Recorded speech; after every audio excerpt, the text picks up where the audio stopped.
Dios, deseamos ver tu gloria, queremos verte ya, separando el cielo a tu regresar.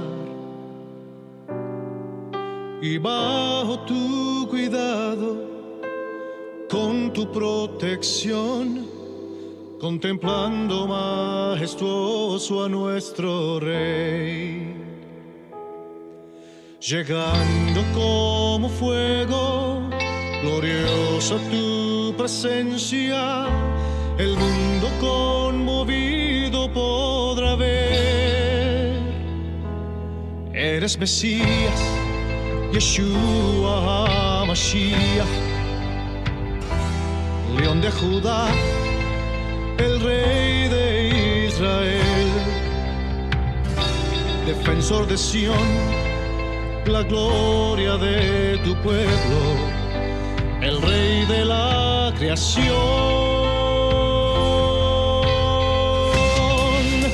el Rey de la creación.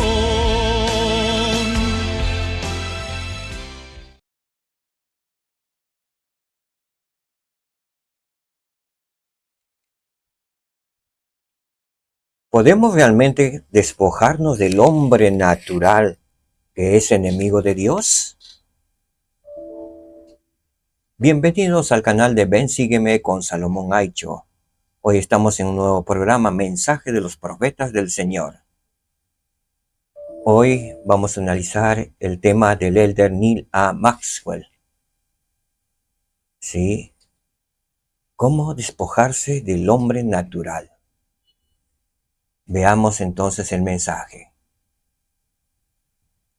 El título de su mensaje fue "Y se despoje del hombre natural", por el elder Neal A. Maxwell del Coro de los 12 Apóstoles de la Iglesia de Jesucristo de los Santos de los Últimos Días, dado en la última conferencia de octubre del año 1990.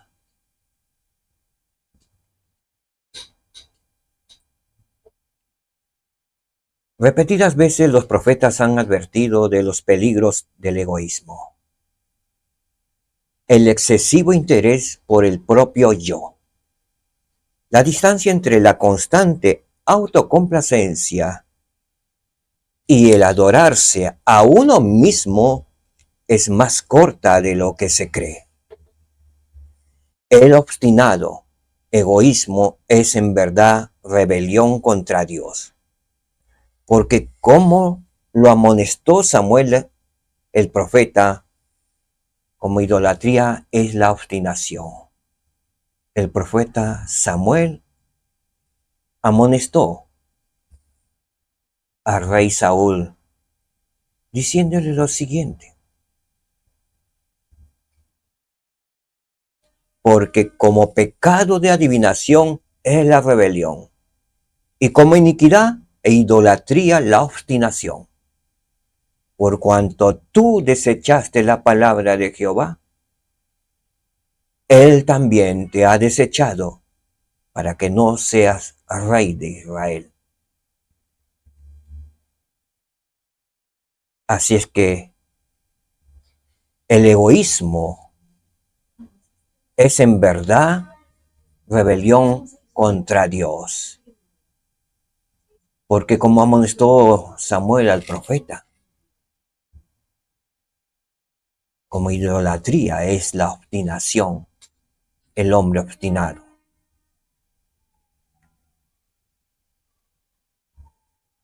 El elder Maxwell continúa diciéndonos: el egoísmo es una falta muy seria porque lleva a cometer los pecados más graves. Es el detonador de la violación de los 10 mandamientos. Así es que el egoísmo es el detonador de la violación de los 10 mandamientos. Si uno se concentra en sí mismo, es naturalmente más fácil levantar falso testimonio si ello sirve los fines personales. Es más fácil hacer caso omiso de los padres en lugar de honrárseles. Es más fácil robar porque lo que se desea viene a ser más importante. Es más fácil codiciar, puesto que el egoísta piensa que no debe negársele nada. Es más fácil cometer pecados sexuales porque el propio placer es el nombre del juego mortal en el que muchas veces se abusa cruelmente de los demás. Es más fácil no guardar el día de reposo, porque este día pronto parece como cualquier otro día. Para el egoísta es más fácil mentir, porque con la mentira logra conseguir lo que desea. Así es que el egoísta no busca complacer a Dios, sino a sí mismo, y hasta quebrantará un convenio con tal de satisfacer sus apetitos. El egoísta no tiene tiempo para tener seriamente en cuenta los sufrimientos de los demás. De ahí que el amor de muchos se enfriará. En los últimos días abundarán los pecados más abominables, tal como en los días de Noé. La gente en los días de Noé, nos dicen las Escrituras, se corrompió delante de Dios y estaba llena de violencia, como hoy en día. ¿Resulta familiar estas dos espantosas condiciones? La corrupción y la violencia se agravan por el aumento del egoísmo de las personas. Y así, no es extraño que desfallezca el corazón de los hombres por el temor. Aún los fieles desfallecerán un poco. Algo de egoísmo existe aún en las personas buenas. Elizabeth, uno de los personajes de la obra de Jane Austen, dijo: he sido egoísta toda mi vida. En la práctica, eso es, y no en principio. La persona egoísta siente una pasión por el yo que le hace ciega la humildad. Mas cuando ese yo se pluraliza, el egoísmo se convierte en generosidad. El egoísta, preocupado de su propio yo, también se abstiene de encomiar a los que lo merecen y lo precisan. Y entonces en su vida el silencio llega a ocupar el lugar del elogio. Vemos en nosotros mismos otras facetas del egoísmo. El aceptar o pedir méritos no ganados. El acentuar el mérito logrado. El alejarse o el alegrarse cuando a los demás les va mal. El resentirse por el éxito de los demás. El preferir probar en público que se tiene la razón en vez de buscar la reconciliación en privado.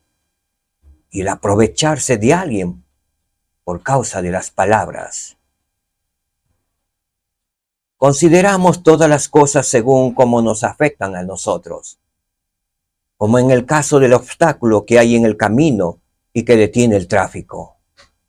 Cuando los automovilistas por fin logran pasarlo, no se bajan a quitarlo, porque a ellos ya no les molesta. El profeta José Smith dijo: los hombres son naturalmente egoístas, ambiciosos y procuran sobresalir entre los demás. A Saúl, lleno de egoísmo, hubo que recordarle la época en que eras pequeño en tus propios ojos. El egoísmo muchas veces se expresa en la obstinación. El espíritu que se endurece en su orgullo a menudo aflige al más capaz, que también podría ser el mejor y el más útil. Casi siempre al más capaz le falta una cosa: mansedumbre, en lugar de tener un ánimo voluntario que procure imitar la mente de Cristo. Tiene una mente endurecida en su orgullo, que no acepta consejos y que busca el poder sobre los demás. Qué distinto del humilde Jesús, que es más inteligente que todos ellos. Jesús lo puso todo en el altar, sin bombo ni platillos y sin regatear. Tanto antes como después de su asombrosa expiación dijo: gloria sea al Padre. Jesús, que fue admirablemente talentoso, dejó que su voluntad fuese absorbida en la voluntad del Padre. Los que tienen la mente endurecida en el orgullo no pueden hacer eso. El egoísmo obstinado lleva a las personas a pelear por bienes materiales, tierras y desiertos, y hasta por la crema de la leche.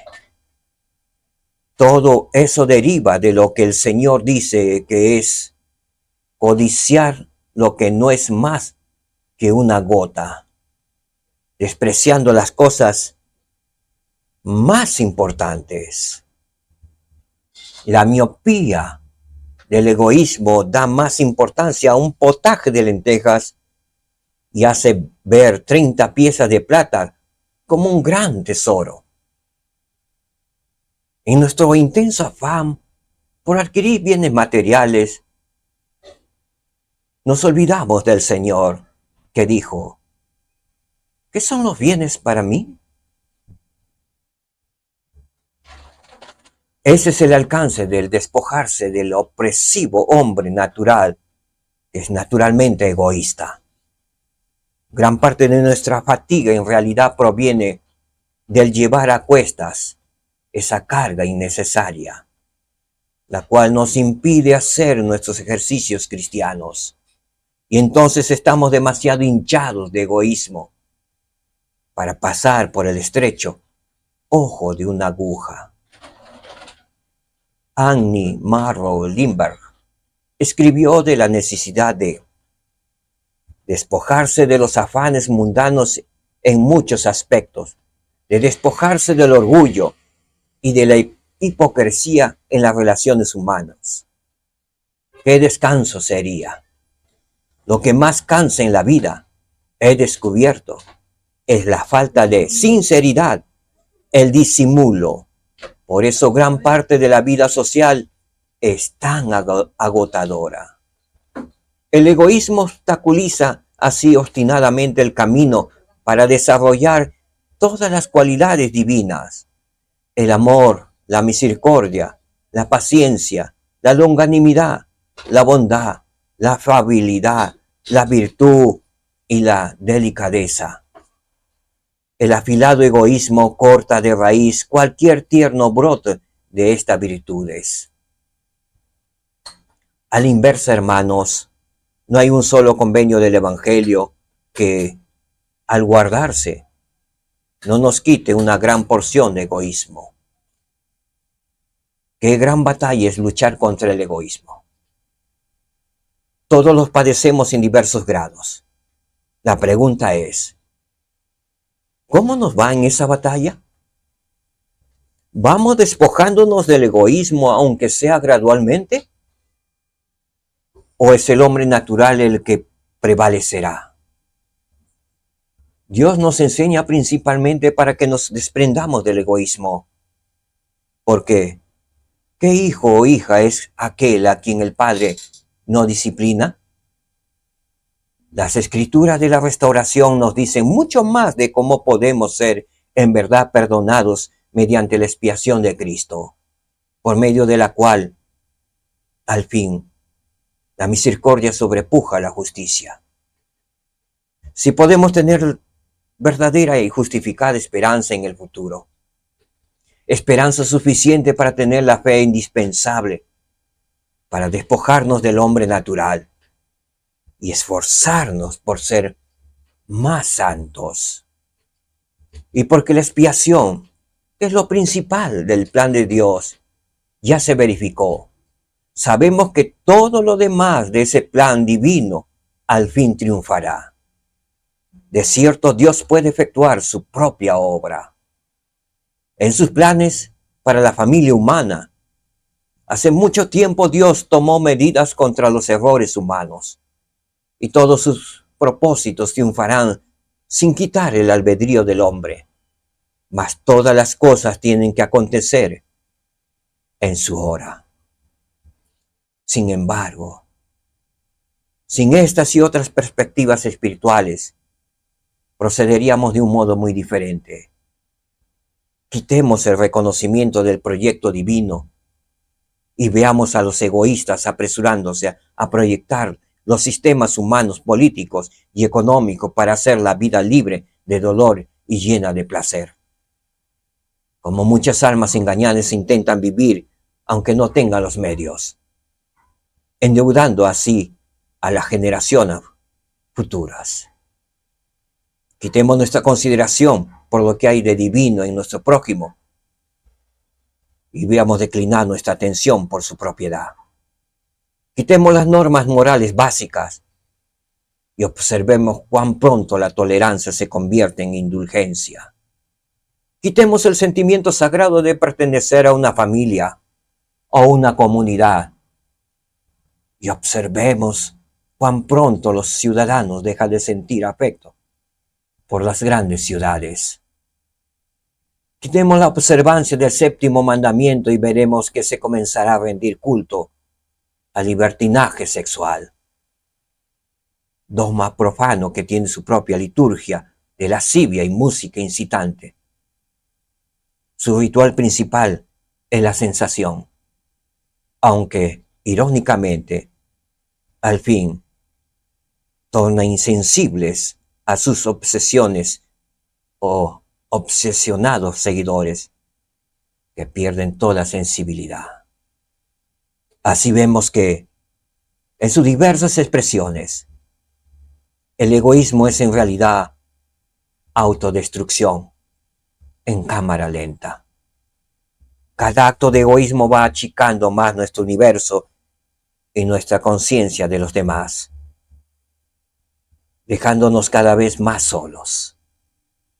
Las sensaciones se buscan entonces con desesperación, precisamente para comprobar que se existe. Y cuando se logren obtener de la forma en que el egoísta desea, su último recurso es la transgresión. El creciente egoísmo nos presenta una escena triste del hombre natural que busca satisfacer sus caprichos. Muchos hacen ver sus necesidades, pero ¿quién se hace responsable de satisfacerlas? Muchísimos son los que exigen, pero ¿dónde están los que proveen? Son muchos más los que hablan que los que escuchan. Hay muchos más padres ancianos abandonados que hijos e hijas atentos, aunque numéricamente no debiera ser así.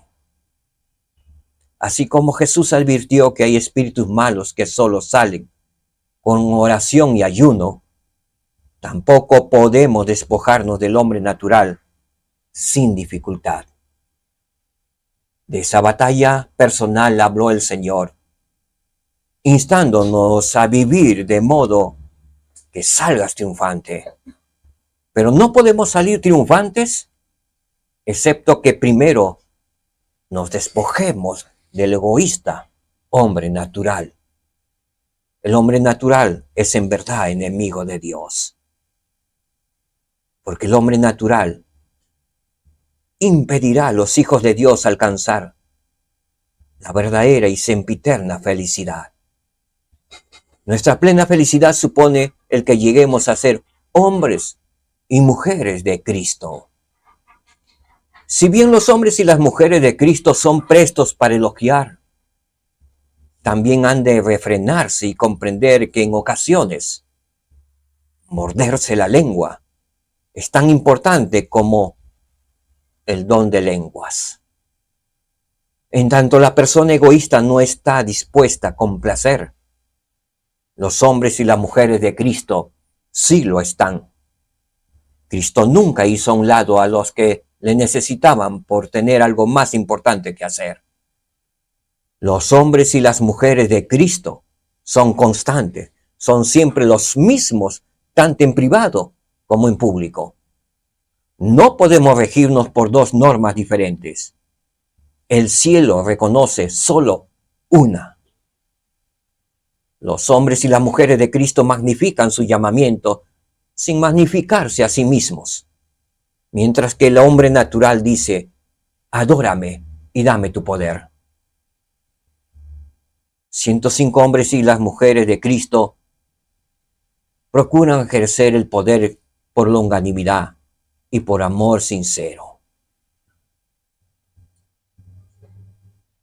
En tanto el hombre natural da rienda suelta a su ira.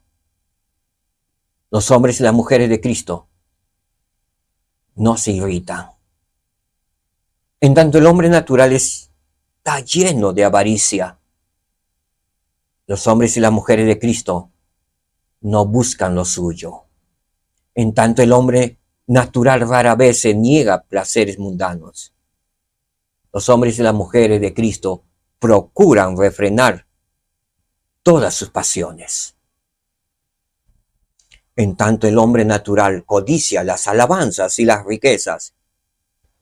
Los hombres y las mujeres de Cristo saben que esas cosas no son más que una gota.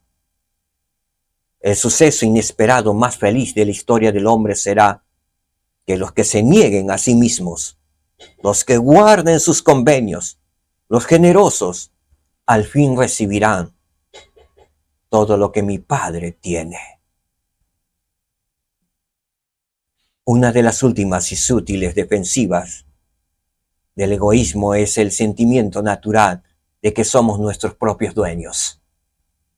Desde luego, tenemos la libertad de escoger y somos personalmente responsables.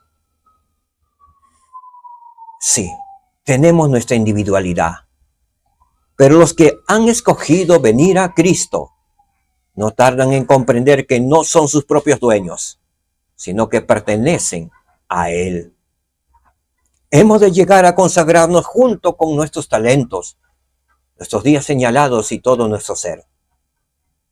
De ahí que haya una diferencia total entre el empecinado ser el dueño de uno mismo y el pertenecer sumisamente a Dios.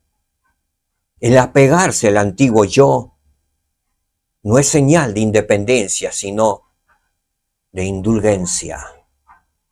El profeta José Smith hizo la promesa de que una vez que aniquilemos el egoísmo, comprenderemos todas las cosas pasadas, presentes y futuras.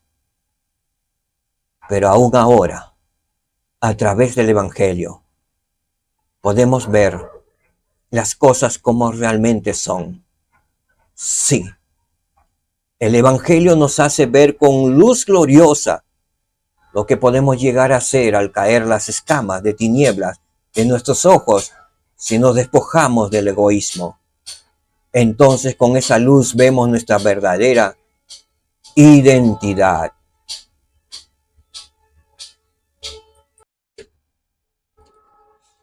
Sí, el Evangelio nos hace ver con luz gloriosa lo que podemos llegar a ser al caer las escamas de tiniebla de nuestros ojos si nos despojamos del egoísmo. Entonces con esa luz vemos nuestra verdadera identidad. En un día límpido, levántate y contempla lo que te rodea y verás quién eres. En un día límpido, grande será tu asombro al ver que el fulgor de tu ser supera el de las estrellas. En un día límpido, verás para siempre jamás.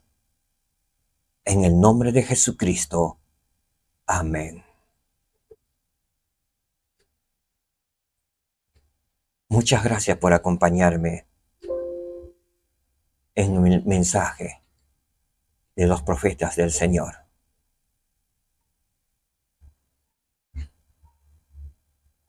Yo sé que todas estas cosas son verdaderas y sé que podemos, con la ayuda del Señor, despojarnos totalmente del egoísmo. Paso a paso, poco a poco. Pero demos esa lucha. La batalla es real, en lucha contra el egoísmo, que no permite que podamos desarrollarnos espiritualmente. Si triunfamos sobre el egoísmo, podremos ver, como dijo el profeta, el apóstol del Señor Maxwell, el elder Maxwell, podremos ver el pasado, el presente y el futuro por el poder del Espíritu Santo. Sé que nuestro Padre Celestial vive y nos ama. Sé que Jesucristo es el único y redentor y salvador del mundo. Y Él ha levantado en estos últimos días a profetas, videntes y reveladores, para que nos ayuden a regresar a casa, a la presencia de nuestro Padre Celestial. Jesucristo dio su vida por nosotros. El Señor vino y viene pronto. Testifico de ello en el nombre de Jesucristo. Amén. Jesucristo puede ayudarte a superar tus retos personales. Los misioneros pueden mostrarte cómo. Jesús se levantó de entre los muertos. Gracias a Él, puedes levantarte por sobre todo.